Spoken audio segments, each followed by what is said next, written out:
ఈ ఏడాది రుతుపవనాలు సకాలంలో పలకరించాయి. అందుకు తగ్గట్టుగానే రైతులు వరి సాగును చేపట్టారు. ఇప్పటికే కొన్ని చోట్ల వరి నాడు మడులు పోయగా అనేక ప్రాంతాల్లో ఇప్పుడిప్పుడే పోసుకుంటున్నారు. అయితే సన్న రకాలకు అధికంగా చీడపీడలు ఆశించే అవకాశం ఉంది. ముందస్తు చర్యలు తీసుకుంటే అధిక దిగుబడులను పొందేందుకు ఆస్కారం ఉంటుంది. ప్రస్తుతం వరిలో చేపట్టాల్సిన సస్యరక్షణ చర్యల గురించి తెలియజేస్తున్నారు వరంగల్ ప్రాంతీయ వ్యవసాయ పరిశోధనా స్థానం ప్రధాన శాస్త్రవేత్త డాక్టర్ ఎస్ మాలతి.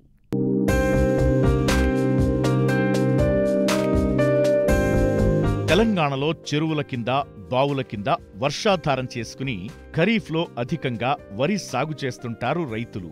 దాదాపు 44 లక్షల ఎకరాల్లో సాగుతున్న ఈ పంటను ఈసారి అధికంగా సన్నగింజ రకాలనే సాగు చేసేందుకు రైతులు మొగ్గు చూపిస్తున్నారు.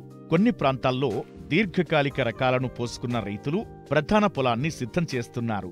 మధ్య స్వల్పకాలిక రకాలను సాగు చేస్తున్న రైతులు మాత్రం నారుమడులు పోసుకుంటున్నారు. అయితే సన్నగింజ రకాలకు అధికంగా చీడపీడలు ఆశించే అవకాశం ఉండటంతో తొలి దశలోనే వాటిని అరికట్టినట్లయితే అధిక దిగుబడులు పొందేందుకు అవకాశముంటుంది. వరిలో ఆశించే చీడపీడల నివారణకు సస్యరక్షణ చర్యల గురించి రైతులకు తెలియజేస్తున్నారు వరంగల్ ప్రాంతీయ వ్యవసాయ పరిశోధనా స్థానం ప్రధాన శాస్త్రవేత్త డాక్టర్ ఎస్ మాలతి. గత రబీ కాలంలో చూసుకున్నట్లయితే వరి విస్తీర్ణం అనేది ఇబ్బడిముబ్బడిగా పెరగడం జరిగింది. అయితే దీంట్లో చూసుకున్నట్లయితే చాలామంది సాగు చేస్తున్నటువంటి సన్న రకాలు మనకి చాలా అందుబాటులో ఉన్నాయి. కానీ ఇవి సన్న రకాలలో ఏంటంటే దొడ్డు రకాలతో పోలిస్తే వివిధ రకాలైనటువంటి పురుగులు అలాగే తెగుళ్ళు ఎక్కువగా ఆశిస్తాయి. కాబట్టి సన్న రకాలు సాగు చేస్తున్నటువంటి రైతులు ముందు నుంచే సరైనటువంటి యాజమాన్య పద్ధతులు కనుక పాటించినట్లయితే వీటిలో ఆశించేటువంటి తెగుళ్ళని అలాగే పురుగుల ఉధృతిని తక్కువగా ఉండేటట్లు చూసి వాటి వలన కలిగేటువంటి నష్టాన్ని తగ్గించుకోవడానికి ఆస్కారం ఉంటుంది. మన తెలంగాణ రాష్ట్రంలో చూసుకున్నట్లయితే పురుగుల విషయానికి వస్తే వరిలో ఉల్లికోడు ప్రధానంగా వరంగల్ జగిత్యాల ప్రాంతంలో, అలాగే కాండం తొలుచు పురుగు, అలాగే సుడిదోమ ఎక్కువగా ఆశించడానికి ఆస్కారం ఉంటుంది. తెగుళ్ళ విషయానికి వస్తే అగ్గి తెగులు, అలాగే బ్యాక్టీరియా ఆకు ఎండు తెగులు, తర్వాత పాము పొడ తెగులు, ఇవి ఎక్కువగా ఆశించడానికి ఆస్కారం ఉంటుంది. అయితే ముందుగా చూసుకున్నట్లయితే మనకి ఉల్లికోడు పంట తొలి దశలో అలాగే నారుమడిలో లేదా పంట తొలి దశలో ఎక్కువగా ఆశించడానికి ఆస్కారం ఉంటుంది. కాబట్టి రైతులు ఒకవేళ వరంగల్ నుండి కానీ అలాగే కరీంనగర్ జగిత్యాల పరిశోధనా స్థానం నుండి కానీ అభివృద్ధి పరిచినటువంటి సన్న రకాలను ఎంచుకున్నట్లయితే అవి స్వతహాగానే కొంతవరకు ఉల్లికోడిని తట్టుకోవడానికి ఆస్కారం ఉంటుంది. కాబట్టి వాటిల్ని సాగు చేసుకోవచ్చు. ఒకవేళ ఇతర ప్రాంతాల్లో అభివృద్ధి చెందినటువంటి సన్న రకాలను కనుక సాగు చేస్తే తప్పనిసరి పరిస్థితుల్లో ఉల్లికోడికి పంట తొలి దశలో అలా నారుమడిలో సస్యరక్షణ చర్యలు చేపట్టాలి. ఉదాహరణకి నారుమడిలో అంటే నాటు వేస్తామనగా 10 రోజుల ముందు ఎకరానికి సరిపడా నారుమడికి కార్బోఫిరాన్ 3G గుళికలు 800 గ్రాముల చొప్పున కలుపుకొని మనము వేసుకున్నట్లయితే ప్రధాన పొలంలో పంట తొలి దశలో ఉల్లికోడు రాకుండా నివారించుకోవచ్చు. అలాగే నాటు వేసిన తర్వాత పంట తొలి దశలో 20 రోజులకి కార్బోఫిరాన్ గుళికలు ఎకరానికి 10 కిలోల చొప్పున వేసుకున్నట్లయితే కూడా మనకి తొలి దశలో గొట్టం తక్కువగా ఉండడానికి ఆస్కారం ఉంటుంది. ఇదే కాకుండా ఏంటంటే ఈ కార్బోఫిరాన్ 3G గుళికలు నారుమడిలో కానీ అలాగే ప్రధాన పొలంలో తొలి దశలో వేసుకున్నట్లయితే కాండం తొలుచు పురుగు ఉధృతి అంటే మొవ్వు ఎండిపోవడం అనేది కూడా తక్కువగా ఉండడానికి ఆస్కారం ఉంటుంది. ఈ మధ్య కాలంలో ఏంటంటే మనకి విపరీతంగా అనుకూలటువంటి వాతావరణ పరిస్థితులు ఉంటే సుడిదోమ ఎక్కువగా రావడానికి ఆస్కారం ఉంటుంది. కాబట్టి రైతులు సుడిదోమ ఆగస్టు లాస్ట్లో మొదలు అయ్యి సెప్టెంబర్ అక్టోబర్లో దీని ఉధృతి ఎక్కువగా ఉంటుంది. ఒకవేళ ఆ టైంలో కనుక ముసురు వాతావరణము అలాగే ఒక్కపోత వాతావరణం ఉన్నట్లయితే కనుక సుడిదోమ ఎక్కువగా ఉంటుంది. కానీ అలాంటి పరిస్థితి ఉన్నా కూడా మనకి తొలి దశలో చేసినటువంటి యాజమాన్య పద్ధతులు ఉధృతి పెరగకుండా చూసుకోవచ్చు.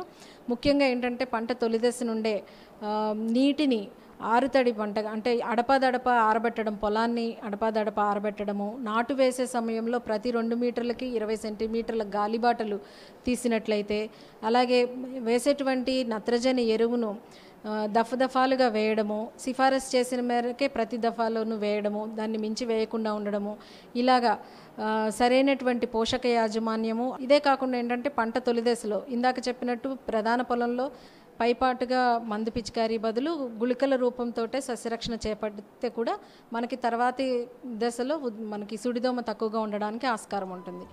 గత రబీలో కాటుక తెగులు అధికంగా ఆశించింది. ఈ ఖరీఫ్లో వాటి నుండి ముందస్తు చర్యలు చేపట్టి పంటను కాపాడుకోవాలని సూచిస్తున్నారు శాస్త్రవేత్తలు. ఈ మధ్య కాలంలో ఎక్కువగా అవుతున్నటువంటి తెగుళ్ళు కాటిక తెగులు రాకుండా ఉండాలి అని అంటే గత రబీలో మనకి కాటిక తెగులు గత ఖరీఫ్లో కాటిక తెగులు రావడం గమనించాము. సో రైతులు విత్తనాన్ని విత్తే ముందే ఈ కాటిక తెగులు నివారణకి సాధ్యమైనంత వరకు కాటిక తెగులు ఆశించినటువంటి పైరు నుంచి విత్తనం సేకరించుకోవాలి.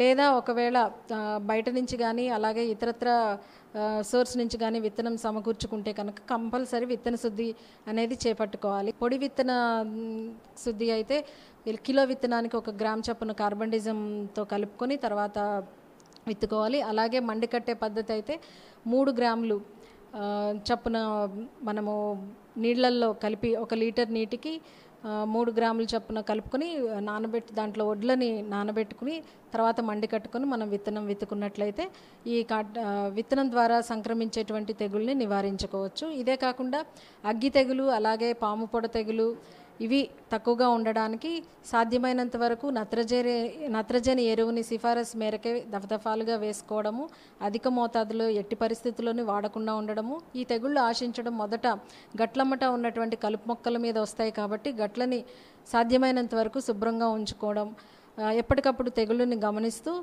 ఆశించిన వెంటనే తగినటువంటి సిఫారసు చేసినటువంటి తెగులు మందులు పిచికారీ చేసుకున్నట్లయితే వీటి వలన కలిగేటువంటి నష్టం తగ్గించుకోవచ్చు. రైతాంగం గుర్తుంచుకోవాల్సింది ఏంటంటే సన్న రకాలు సాగు చేసుకునే రైతులు కంపల్సరీ ఈ పురుగుల్ని అలాగే వరి పంటను ఆశించేటువంటి పురుగుల్ని తెగుల్ని ఎప్పటికప్పుడు పొలాన్ని చూసుకుంటూ నిఘా ఉంచుతూ ఏ పురుగు ఆశించినా ఏ తెగులు ఆశించినా సరైనటువంటి సస్యరక్షణ చర్యలు చేపట్టినట్లయితే సరైన యాజమాన్య పద్ధతులు పాటించినట్లయితే ఈ సన్న రకాల్లో కూడా దొడ్డు రకాలతో పోల్చినట్లుగానే అధిక దిగుబడులు పొందడానికి ఆస్కారం ఉంటుంది.